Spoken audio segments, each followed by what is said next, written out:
Uno de los valores más preciados de un magistrado es su imparcialidad. Cuando la Constitución habla del Estado de Derecho y habla del imperio de la ley y habla del Poder Judicial, son tres aspectos diferentes, cada uno con su enfoque, pero cuando habla de eso siempre está hablando de un juez natural. Es decir, la existencia de una persona investida de las características de un juez natural, normal, el previsto por la ley, para dictaminar sobre estos hechos. Ese juez natural, una de las primeras, principales y más preciadas condiciones es su imparcialidad. Si un juez o es designado de manera irregular o no tiene la independencia, es decir, es parcial, no tiene la independencia suficiente para resolver, es imparcial, o tiene personal subjetivamente algún preconcepto para emitir su juicio de valor, el que le corresponde emitir como magistrado, y no es juez natural, no es el juez que pretende la Constitución, no es el juez del Estado de Derecho, y por lo tanto es cuestionable su pronunciamiento, su decisión es cuestionable, porque no ha surgido del mecanismo previsto por la ley para que emita su juicio de valor. Lorenzetti hizo declaraciones públicas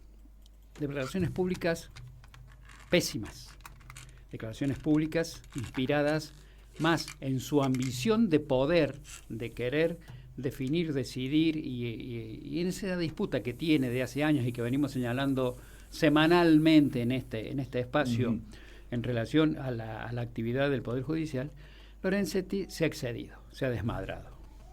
Lorenzetti fue objeto de una invocación de una senadora, Fernández Sagasti, quien dijo de que su bloque y ella habían recibido presiones para la aprobación del pliego del hijo, del juez Lijo. El juez Lijo fue propuesto por Lorenzetti para integrar la Corte. Cuestión que ya de por sí da todo el aspecto, todo el perfil de irregular. Pero veámoslo después a esa propuesta del hijo. Por de pronto, esta senadora denunció públicamente de que Lorenzetti había manifestado que si no se aprobaba el pliego del hijo, si se rechazaba el pliego del hijo, como era el rumor en los pasillos del Congreso, él iba a apurar la causa vialidad. Contra Cristina Fernández de Kirchner. Evidentemente que esto no le importaba a los libertarios, no le importaba a los de la Unión Cívica Radical, no le importaba a los de izquierda, no le importaba, es decir, directamente no estaba dirigido a ellos el mensaje, estaba dirigido al bloque de Unión por la Patria. De modo tal de que es una presión, digamos, no solamente irregular, ilícita, ilegítima, sino absolutamente rechazable, execrable. Manifiestamente contra derecho. Un juez de la Corte, quien tiene a su cargo el pronunciamiento o una opinión sobre ese proceso, no puede adelantar o anticipar cuál va a ser su actitud frente a ese proceso, así sea acelerarlo o demorarlo, aunque no revele el objetivo, el voto final, sino simplemente acelerarlo o demorarlo, ya es imparcialidad suficiente como para que en su intimidad advierta, acepte y reconozca que no está en condiciones de emitir el fallo como un juez natural. Esto fue denunciado públicamente y Lorenzetti no solamente que no lo desmintió, sino que al día siguiente o a los 2 días, ya no sé con precisión, no leo ese medio, le dio una entrevista a un multimedio nacional donde lisa y llanamente dijo de que era una causa que debían acelerar, que no había demasiado para discutir y que lo iban a hacer, lo cual hasta ahí pudiera interpretarse como algo razonable. Quiere dictar el fallo con prontitud, porque recordemos que la Corte no tiene plazos para dictar este fallo. Pero sin embargo que él quisiera o adelantaba que quería hacerlo con prontitud. Sin embargo lo dijo, se pisó solito en la declaración. Dijo, hay que hacerlo antes de las elecciones. Con lo cual vinculó su pronunciamiento judicial a un proceso político electoral que le es ajeno. De modo tal de que allí empezó a evidenciar claramente, no desmintiendo la denuncia de la senadora, ratificando que iba a apurar el proceso y vinculándolo estrechamente con el proceso electoral. Entonces se advierte claramente que tiene un objetivo totalmente diferente del que a él le corresponde tener como vocal de la Corte Suprema y por lo tanto responder y resolver sobre el fondo de la cuestión. Cristina entonces lo recusa. ¿Qué significa? Le pide que se aparte en definitiva, le exige que se aparte. Le plantea de que no está en condiciones de equilibrio moral y jurídico para emitir el pronunciamiento. A partir de lo cual le dice que se aparte. Ahora van a tener que resolver, primero él, en decidir si acepta o no la impugnación, y luego el cuerpo, a ver si acepta o no el criterio de él. Lo que ocurre es que el cuerpo está de 3. O sea, son 2 los que tienen que decidir. Exactamente. Y si uno tiene una opinión diferente, empatan 1-1 y define. Van a tener que convocar a un ad hoc, a un conjuez. No y si, por ejemplo, resolvieran, sí, que se aparte Lorenzetti de este caso, sigue en la Corte, pero ¿qué pasa con el caso Vialidad? ¿Tiene que resolver un conjuez? Claro, va a tener que resolver los 2 restantes integrantes de la Corte más el conjuez que se incorpore a los fines de definir. A ver, técnicamente la objeción planteada por la defensa de Cristina es impecable. Desde el punto de vista técnico-jurídico, Ricardo Lorenzetti no puede estar integrando ese tribunal, pero no como vocal de la Corte. No es que haya que expulsarlo, echarlo de la Corte, de la Suprema Corte. En ese caso en particular. En ese caso en particular no puede intervenir porque adelantó criterio político cómo resolver ese caso. Y esto es lo que no puede hacer. Pero además estamos hablando de 17 casos, 17 recursos instaurados en el mismo proceso. Son 17 resoluciones, por así decirlo, que deben adoptar. No tan solo una, la de Cristina Fernández de Kirchner, a ver si su planteo es correcto, incorrecto, es suficiente, no es suficiente, es satisfactorio, no es satisfactorio. Porque es cierto lo que él dice, deben ver si procede o no, si se abre o no el recurso. Pero en realidad están hablando de 17. Y la Corte no se ¿Por qué hablamos de 17? Perdón, porque son 17 los recursos interpuestos en la sentencia y contra la sentencia. Desde la Fiscalía 1, el primero, y luego los restantes defensores. 17 recursos en total en el mismo proceso. O sea, hay gente que dice, no, hay que sancionarla más. La Fiscalía dice, hay que sancionarla más. Y el fiscal Casal parece que comparte ese criterio, que hay que sancionarla más. O sea, lo mantiene el recurso, en definitiva. Pero hay otros imputados. Está la defensa de Cristina, que dice, no hay que sancionarla. Pero están los otros imputados que también han presentado, cada uno por su caso, y ya no tienen que ver con Cristina y el proceso, sino cada uno por su imputación y por su caso, 15 recursos más. Con lo cual, la Corte tiene que resolver sobre todos. No puede resolver sobre 1, lo declara inadmisible, 2, admisible, 3, no. Tiene que resolver sobre todos. Porque los plazos son los mismos, el estudio es el mismo, el análisis es el mismo, la coherencia con que enfrentan cada una de las impugnaciones es la misma. De manera tal de que si es admisible para uno, es admisible para este otro también. Tiene que definir primero esos recursos antes de dictar sentencia. Tiene que definir primero si abre, claro, si admite esos recursos directos, se llaman, y sobre esos recursos directos, recién, si lo abren, recién pasa a resolver sobre el fondo de la cuestión. El fondo de la cuestión sería si la acusación es correcta o incorrecta, si la pena es correcta o incorrecta, si corresponde aplicar esta ley o aquella otra norma. Eso es el fondo de la cuestión. Acá lo único que discuten es si el recurso tiene las formas y contiene todos los requisitos que requiere un recurso de estas características. Que puede haber dentro de esos 17 algunos que lo tengan y otros que no. Exactamente, pero todos tienen que ser resueltos al mismo tiempo, porque estamos hablando de la admisibilidad de la vía recursiva. Claro.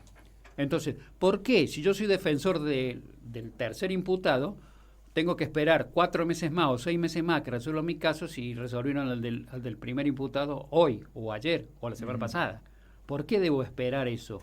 ¿Y qué es lo que debo tener? El pronunciamiento sobre ese recurso, ¿cómo afecta el mío? ¿En qué medida adelanta el criterio sobre el mío?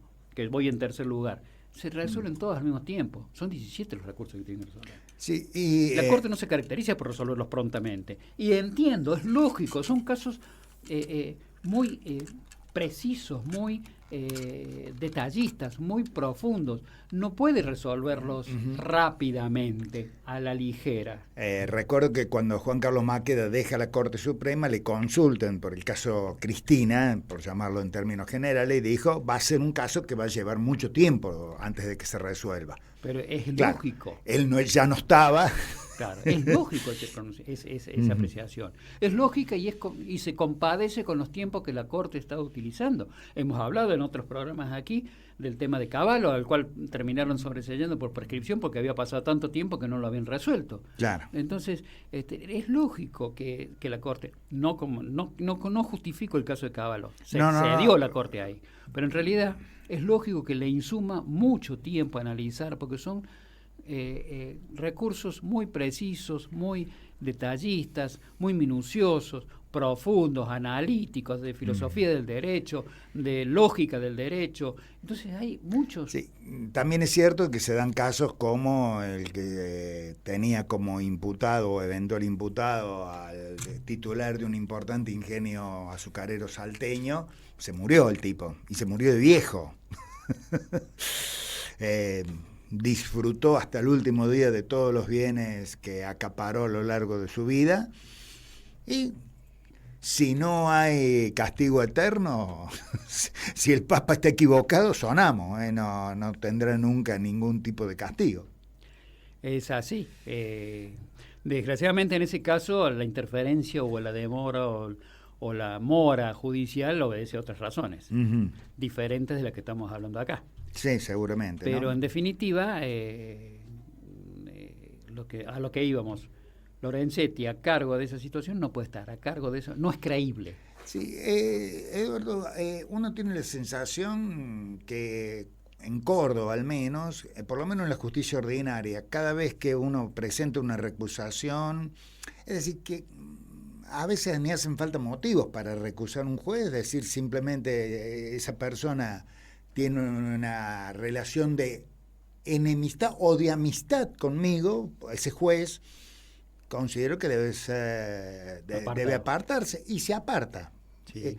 ¿Por qué cuando llegamos a la Corte Suprema no prima ese criterio, cuando hay datos muy concretos? A ver, recuerdo un caso que me tocó, ¿no es cierto? Un abogado defensor era hijo de un integrante de una de las cámaras en lo penal de Río Cuarto. Bueno, terminaron haciendo un juicio unipersonal con un juez, un solo juez, ¿cierto? Pero de la otra cámara, directamente, para que no hubiera ningún tipo. En otros casos llevaron a Córdoba, casos en los que intervenía este abogado. Sí. O sea, no hay tantos peros a la vía recursiva. No, a la vía recusatoria no hay. No hay demasiados argumentos para oponerse cuando están planteados seriamente. Cuando están planteados como una chicana, como decimos habitualmente, es otra cosa. Sí. Pero aquí hay un planteo muy serio. Además es público. No es de un hecho reservado, privado, entre cuatro paredes que nadie vio. Es una declaración pública que hizo él. Y a partir de lo cual demostró su inclinación, su subjetividad, su parcialidad, su vinculación del fallo con la consecuencia o efecto electoral. Entonces, es innegable que esto que carece de la objetividad y de las condiciones adecuadas para ser considerado un juez natural como demanda la Constitución. Y no es un jurista tonto, no es un jurista que no sepa, no es un jurista no preparado o poco preparado. Un jurista de quilates. Sí, digamos, reconocido autor de los libros que estudiamos en la universidad. Y reconocido internacionalmente como un jurista de nota. De manera tal de que puedo compartir o no sus criterios jurídicos, pero en realidad lo que no puedo cuestionar es su preparación, su sabiduría, su conocimiento, su experiencia, su ardua y abundante tarea jurídica. De manera tal de que no estamos hablando de quien no conoce el procedimiento, ni la ley, ni nada. Estamos hablando de alguien que es experimentado en esto. Y si hizo esa declaración, o la hizo exprofeso para que se lo recuse, o lo hizo exprofeso con toda la intencionalidad de sembrar esta expectativa. Me queda la duda de qué es lo que puede suceder por lo que ya ha venido pasando en este caso, ¿no? El abogado de Cristina recusó al fiscal, recusó a algunos de los jueces de primera instancia, recusó a integrantes de la Cámara. Todos porque tenían la sana costumbre de practicar deportes en la quinta de un expresidente o por ser amigo del expresidente. Pero bueno, yo decía, una cosa es Capital Federal y otra cosa por ahí en Río Cuarto es inevitable que los abogados terminen jugando partidos de fútbol entre sí. Es que pero me sirve claro, tu recordatorio de esos hechos. No es jugar deporte en común ni en el mismo campo deportivo lo que afecta a la imparcialidad del juez. Claro. Es otra la actitud. Es cuando aquel con el cual comparte el juego Ahora sale sí, a decir o anticipar cómo van a ser las resoluciones. Entonces, si mi ley dice de que va a ser condenada y que tiene que estar presa, a ver, un juez que se precie como tal, que se respete a sí mismo como tal, en la condición de juez, no se reúne con él. Es más, lo ve circular por una vereda y cruza la vereda del frente, para que no piense nadie de que le está insinuando, sugiriendo, planteando, coaccionando o exigiendo determinado resultado jurídico. Entonces, si no tiene la objetividad y la imparcialidad, no merece ser juez.